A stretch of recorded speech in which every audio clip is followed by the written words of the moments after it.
Yo, what is going on, everybody? It's your boy Griff coming at y'all with another video. And today I was just thinking to myself, hey Griff, what's a video I can make that's going to provide value to people that want to lose body fat, but they don't know how to go about it? So I thought to myself, let's make a video on how to track your macros. But before we even do all that, we need to figure out why. Why do you want to track your macros? Is it you want to just improve your training, etc., etc.? For me personally, there's three big reasons. Reason one, it simplifies the whole process. When I've had my macros in front of me, my calories, protein, carbs, and fats, and I see the number that I need to hit at the end of the day, it takes all the guesswork out of it. I know what I need to get to, and if I don't get to that number, well, then it's on me. So that's the first reason. It just takes all the stress and simplifies the whole process. Second reason is that it allows you to eliminate a variable. So if your training and body composition is not progressing and you're not tracking your energy intake, which is essentially what a calorie is, calories equal energy, then you don't have a baseline at all. So yeah, if it just gives you a baseline and you can adjust from there. And if your training has plateaued and you take a look at your nutrition and it just sucks, then you can slowly center your focus on nutrition, and therefore your training will get better and your body composition will improve because you're eating right. Yeah. So the third reason is that for me personally, I have a very, obsessive personality. So I'm not really going to stop until I get to my goal. So yeah, if I don't have my macros set out, which is, it can get a little bit obsessive sometimes, but I try not to let it take over my life. If I'm not tracking them and I'm trying to hit a goal, then I know I didn't do everything in my power to hit that goal. So those are my three big reasons. So now that we know the why, let's hop into how. What is going on, everybody? It is the next day, and now I'm going to show you how to calculate your macros. So before we even calculate your macros, we need to figure out your baseline calories. So there are a whole bunch of online calculators you can use that use the Mifflin St. Jeor method. And for this, you just have to put in your height, your age, your weight, your sex, your activity level. And this is going to give you your calories needed for the day. Now, if you want to make it a little bit more simpler, you can just use a scale of 14 to 16. 14, if you have a very low active lifestyle, you don't burn as many calories. Maybe you sit at a desk all day. Or you can use a 16. That's a very active lifestyle. Maybe you're a pro athlete. You're burning a lot of calories throughout the day. And so this is going to give you a ballpark number. Ballpark because trust and verify. Trust the number it gives you, but verify. So say it gives you X amount of calories. Eat X amount of calories for the week. Come back and weigh yourself. If you haven't gained or lost any weight, then you know that is your maintenance calories.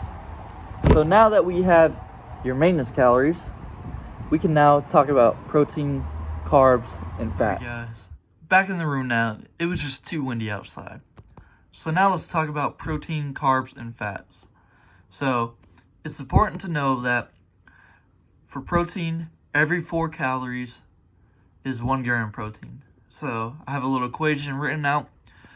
Say your meal consists of 20 grams of protein. That is 80 calories because 20 times 4. Same thing with carbs. Say your meal has 50 grams of carbs. You times that by 4. You have 200 calories of your meal coming from carbs. Now for fat, it's a little bit more different because fats are more dense. So every 9 calories of fat is a gram. So you have 10 grams of fat in your meal. You times that by 9. Your meal is 90 calories of fats. And then you can add all those three up together and your meal is 370 calories. Now let's talk about protein. Protein, you have a scale of 0.75 to 1.25 grams per body weight. And this is just based off your body fat, training experience, how much muscle you have. And a heavier person, they need less protein than a leaner individual. Now for fat is 0.3 to 0.4. People who think carbs are life, they love their pastas, their rice, their potatoes, they're going to sit more around that 0.3 area. 0.35, they really don't care. They like both. Hey everybody, getting value out of this video? Well, go ahead, smash the thumbs up button, subscribe, and share to other platforms so more people can get some value too. Alright. 0.4, that's more if they're of a fatty food kind of person. They love their nut butters, their almonds, etc. Now, it's important to know, guys, that fats are very essential for bodily function.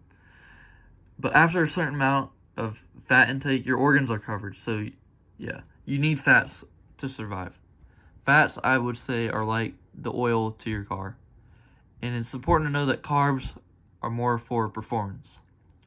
So now that we have your fats and proteins, we can figure out your carbs. So carbs are a little bit more complex. So you take your total daily calories, you minus that by your protein and fat calories added together, and then you divide it by 4. Alright, so now I'm going to walk y'all through the equations. So we have a 200-pound man, and let's say he is a very low active lifestyle. So we're going to give him the 14. So you multiply those two together, and you get 2,800 calories for his maintenance. So remember, maintenance is the amount of calories you need to eat in order to not lose or gain weight. But let's say John wants to cut body fat and lose weight. So we're going to give him a 500 calorie deficit.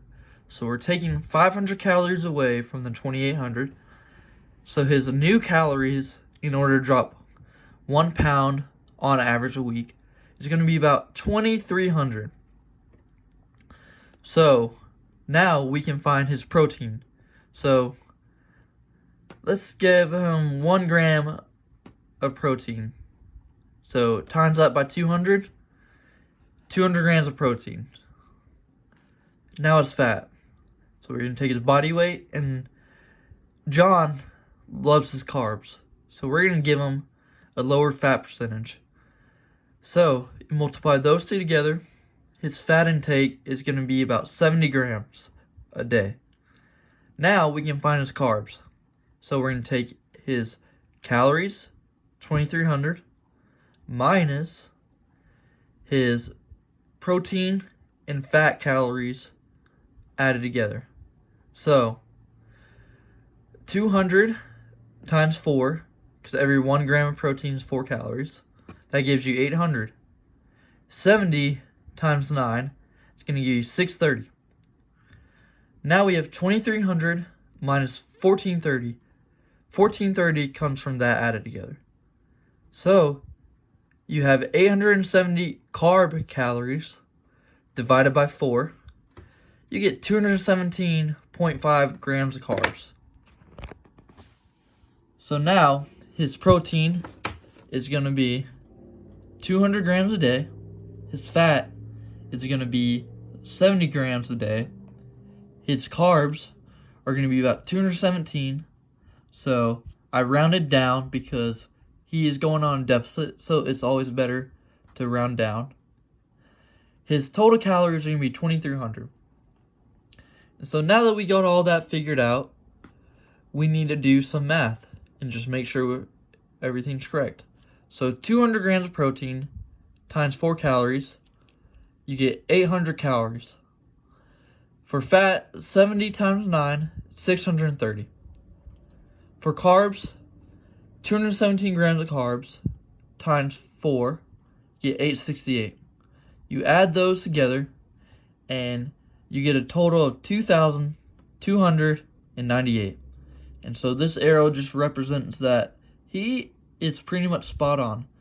So John should lose 1 pound per week on average.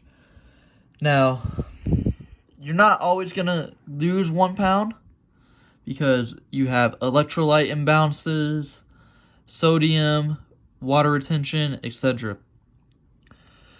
So yeah, that is John's calories. All right, 2-mile run, short and sweet in the books. Thank y'all for checking out the video. Stay tuned for the next one, and comment down below, are you carbs or fat? But remember, first you need to find your maintenance, then determine if you want to gain, lose weight, then find your protein and fats, then from there you can find your carbs.